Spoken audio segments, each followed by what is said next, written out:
Looking at the Markets with David Modell.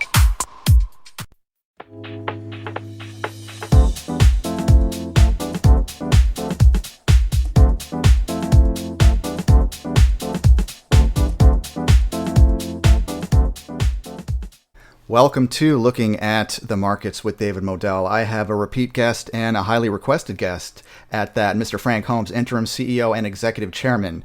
Hello, sir. Taking off that mask. I love that Hive mask, though. How you doing, sir? Outstanding, David. And people call us up, send an email in, and we'll see if we can send one of these to them.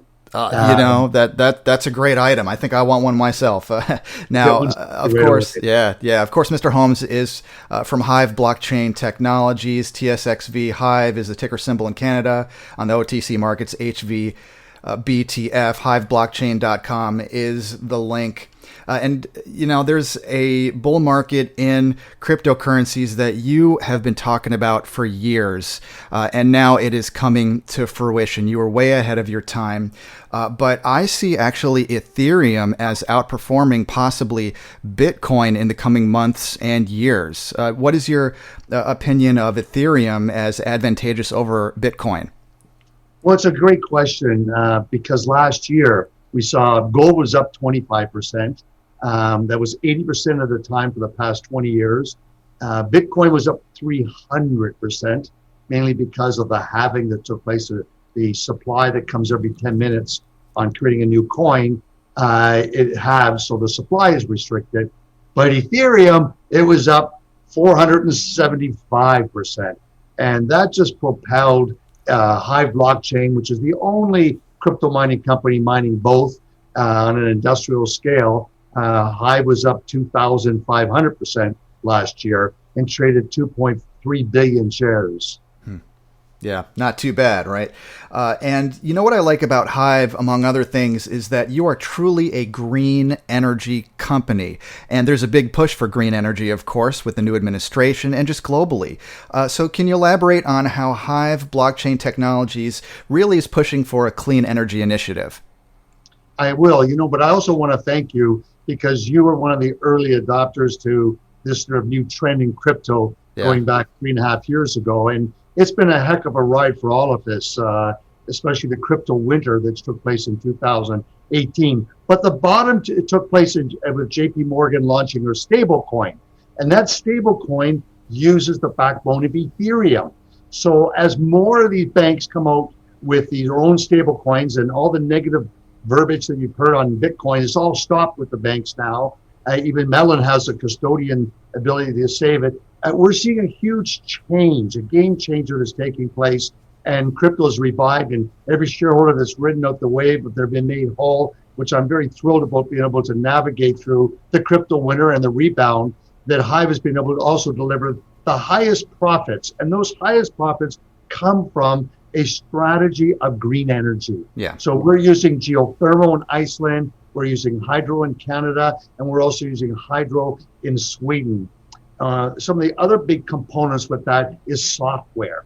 So we're able to, with our unique positioning in 20 megawatts of consumption of energy in Boden in northern Sweden, we can tool down our demand for electricity during peak hour periods in the morning and late in the day, which we get paid for to do. So even though we're mining less, we get compensated because it creates basically less stress on the electrical system, the grid in Sweden, and saves the overall electrical companies billions of dollars they'd have to be able to maintain that peak period. So our software can tool down, speed up, and that's part of the green energy strategy with our software. But then we're looking at taking those 10,000 hair dryers, I like to call them, blowing all that hot air, is to be able to create a facility in the back that we would be able to heat. So in the winter, they wouldn't have to ship which would take carbon, that is carrots and cabbage and tomatoes from Spain and Italy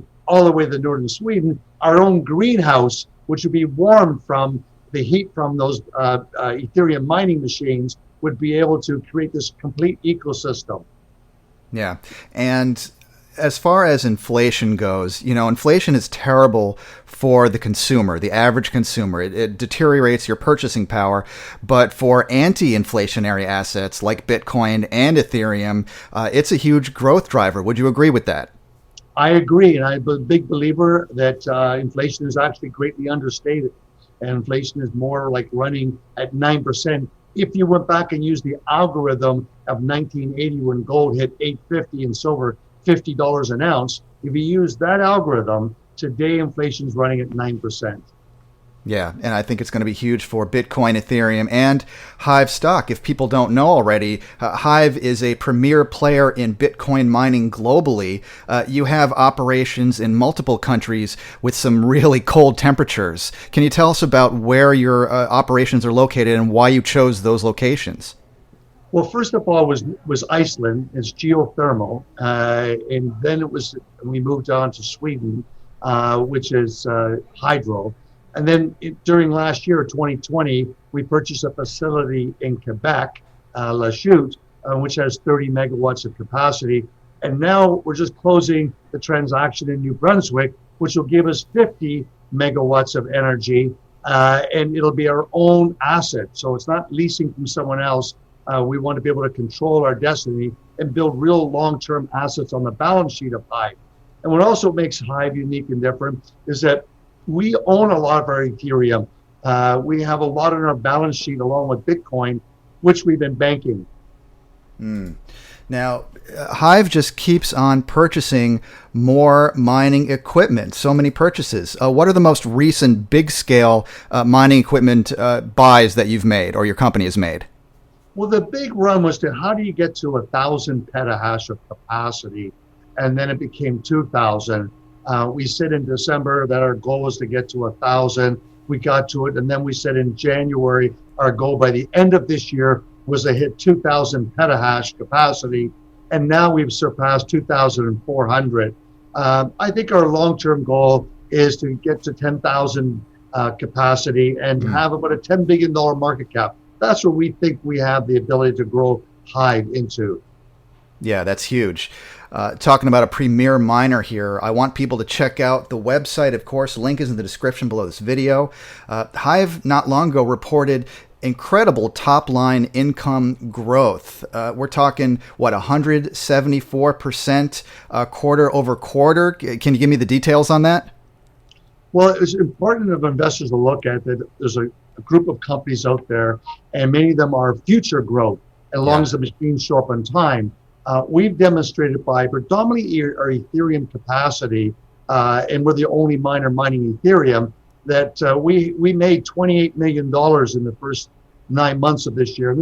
Our year end is March 31st. So this quarter is going to be another spectacular quarter in revenue and EBITDA and cash flow. So with that, we are the most profitable to date mining company that's out there. And I think that in a year from now, we'll also be able to show it. We've also been able to, with a lot less dilution. What we've seen with the other companies like Riot have increased their shares outstanding from 25 million to 75 million. Marathon is ticker is MARA.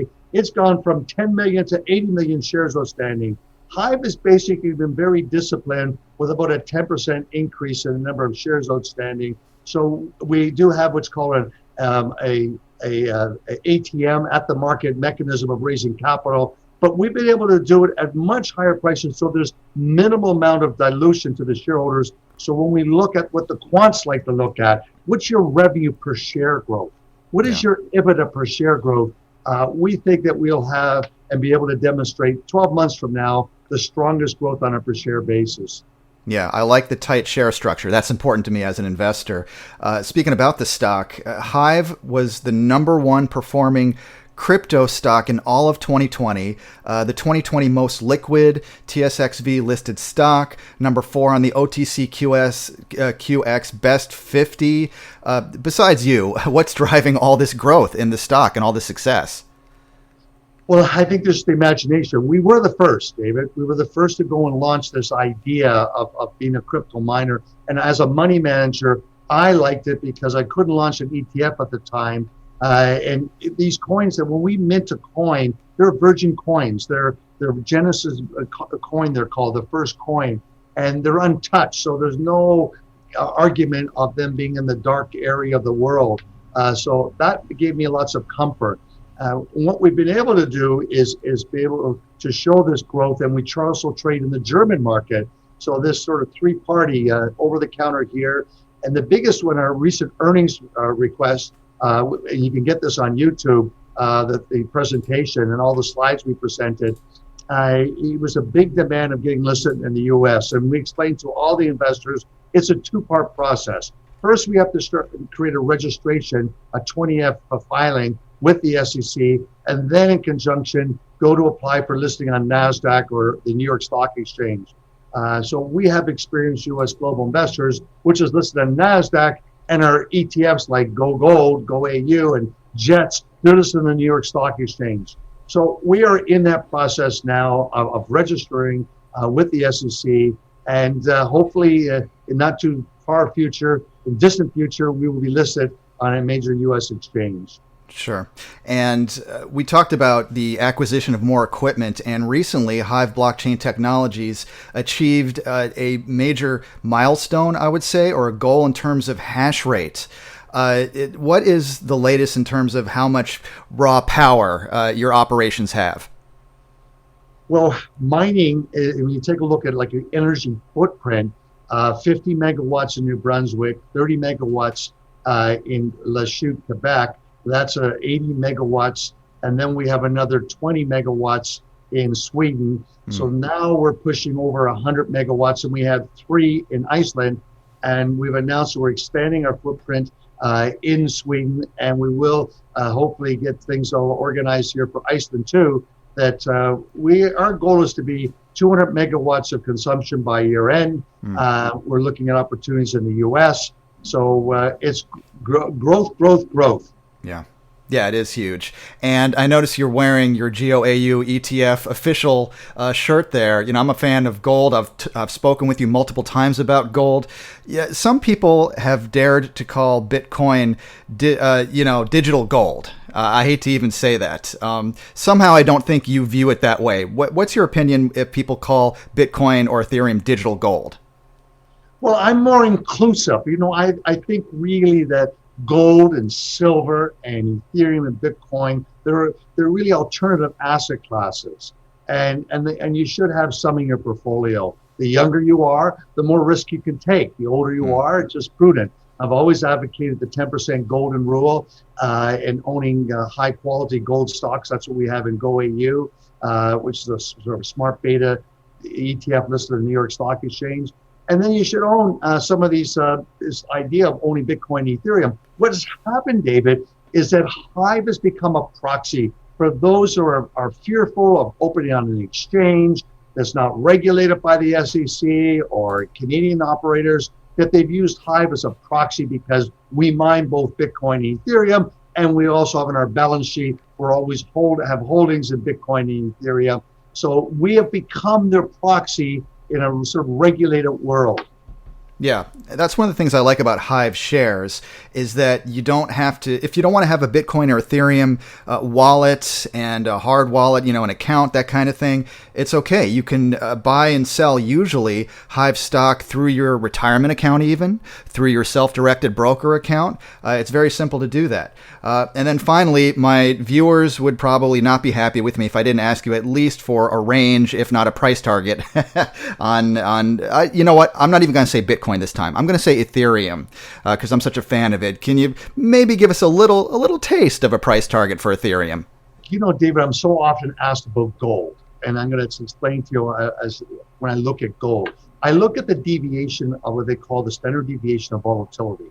It is a non-event for gold to go up or down 20% in a year. Yeah. This is its normal DNA. So last year at one time it was up 2 standard deviations. And what is that? What would that be in Ethereum? That would be a 300% move.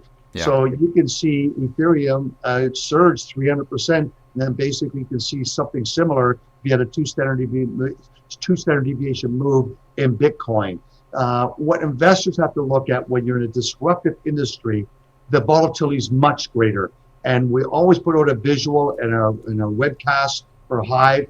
That is, what is the DNA volatility on a 1 day and a 10-day period? And when you look at Bitcoin, Ethereum, it's 5 times greater than gold and 5 times greater than the S&P 500. But interesting enough, Tesla's even greater. Tesla has a 10-day volatility greater than Bitcoin or Ethereum, and it's greater on a daily basis than those two. So investors should be just cognizant and sensitive to that volatility before they speculate.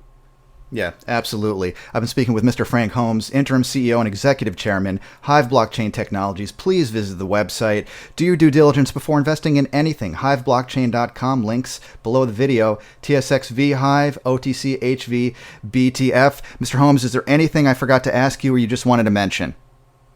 No, stay positive. I look at the positive. This is an incredible world we're living in, and America's a leader in it. And there's just lots of opportunities. And with this unprecedented cheap money, the advantages will be the first mover advantage by diversifying and looking for speculative investments. But just don't overdo it. Don't eat a plate of jalapenos. They just help you have some speculation in Ethereum, Bitcoin, and Hive as a proxy for that. There you go. And I've got to get one of those Hive masks. That is terrific. So thank you, sir. I appreciate it. We'll have to have you back, of course, again on Looking at the Markets. Thank you, Mr. Holmes. Thank you.